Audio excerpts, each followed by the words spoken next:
আমরা প্রতিদিনকে আমাদের চ্যানেলে মজার মজার কোয়েশ্চেন জিজ্ঞেস করি, যেখানে আমরা মানুষজনকে মন গড়া বানোয়ার প্রশ্ন জিজ্ঞেস করি, এটা প্রমাণ করার জন্য যে মানুষ টিভিতে আসার জন্য যে কোনো কিছু বলতে প্রস্তুত। তো আজকে আমরা তাদের কাছে জানতে চেয়েছিলাম মহান বিদ্রোহী কবি কাজী নজরুল ইসলামের একটি বিখ্যাত কবিতা সম্পর্কে। কবিতার নাম পুত করে দেব তোমায়, পুত করে দেব, আমার দেশের ইজ্জত নিয়ে খেললে তোমায় ভালো মতো পুত করে দেব।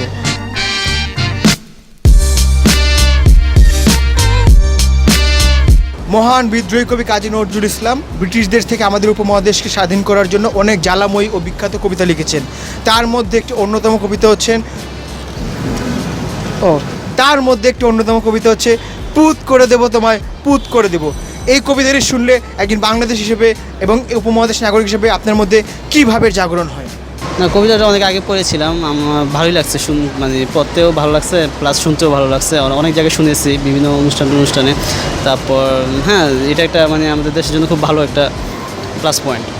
কবিতাটা শোনার পরে আপনার দেশের প্রতি একটা স্পৃহা জাগে বা দেশ মাতৃকাকে ভালোবাসতে ইচ্ছা করে, দেশের জনগণকে ভালোবাসতে ইচ্ছা করে।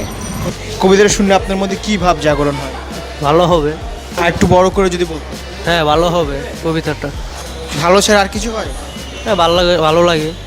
এই কবিতাটা শুনলে আপনার কি মনে হয়?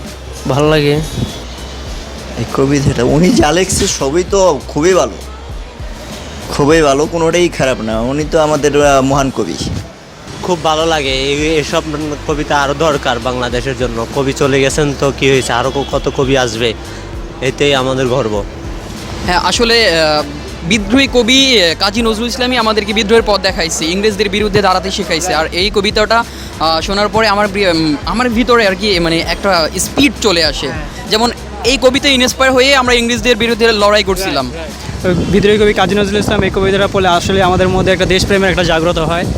কবিতাটা খুবই ভালো এবং দেশ এবং দেশের বাইরের জন্য খুবই একটা ভালো কবিতা কাজী নজরুল ইসলাম লিখেছে। পুত করে দেব তোমায়, পুত করে দেব।